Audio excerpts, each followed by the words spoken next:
ভবিষ্যৎ নির্ভর করছে না আমার কথাগুলো।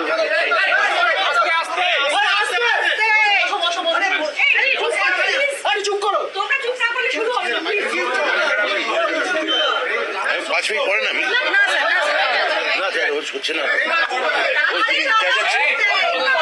চেঁচাচ্ছে কি কোন চ্যানেল?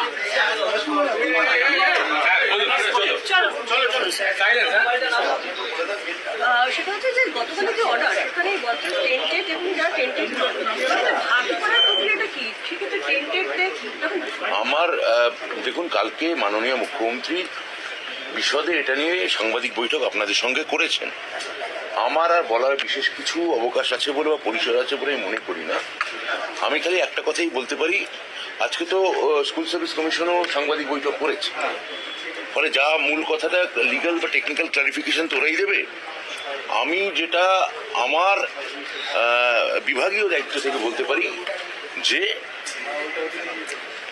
আমরা মুখ্যমন্ত্রী যা বলেছেন সেই অনুযায়ী সর্বতোভাবে আমরা বঞ্চিত এবং যোগ্য যারা আছেন তাদের পাশে আমরা সর্বতোভাবে থাকব, মানবিকভাবে থাকব, রাজনৈতিকভাবেও থাকব।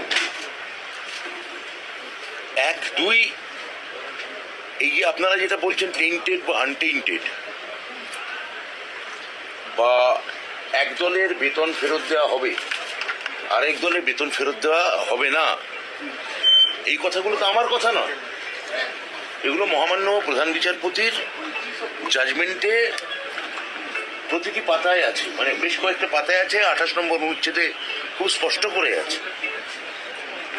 তাহলে যে রায় বলছে যে টেন্টেড এবং আনটেন্টেড, সেটা তো এসএসসির দেওয়া তথ্য পরিসংখ্যান তার ভিত্তিতেই বলা হচ্ছে। তাহলে আপনারা যেটা বলছেন যে যোগ্য বা অযোগ্য এসএসসি ভাগ করতে পারেনি তা নয়, হয়তো বলতে পারেন তাতে কোর্ট সম্পূর্ণত কোর্ট সেটা বলেওছেন মাননীয় মহোদয়, তারা সন্তুষ্ট হচ্ছেন না। কিন্তু যোগ্য অযোগ্যের একটা ভাগাভাগি নিশ্চিতভাবে প্রধান বিচারপতি রায় পর আমরা বুঝতে পারছি, এবং যারা যোগ্য এবং বঞ্চিত তাদের একটা মানবিক দৃষ্টিভঙ্গি যাতে সব তরফ থেকে বেরোয়, আমি সেই আবেদনও এই ক্ষেত্রে করব। আপনাকে রিভিউ পিটিশন বা ইত্যাদি এই টেকনিক্যাল বা লিগাল প্রশ্নগুলো, এগুলো তো এসএসসির ব্যাপার।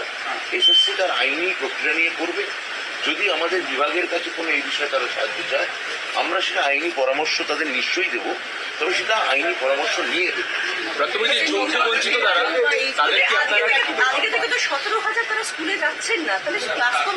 আমার মনে হচ্ছে যে এটা এই তথ্য ঠিক নয়।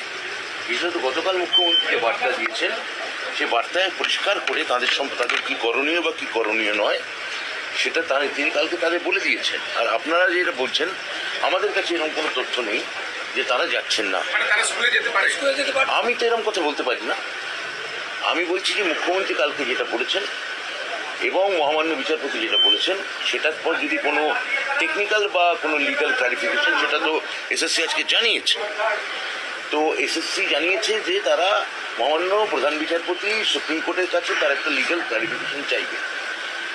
তো তার আগে মুখ্যমন্ত্রী যে মানবিক বার্তা দিয়েছেন, আমি আবার বলছি, তার উপর সমস্ত শিক্ষককে বলবো ভরসা রাখতে।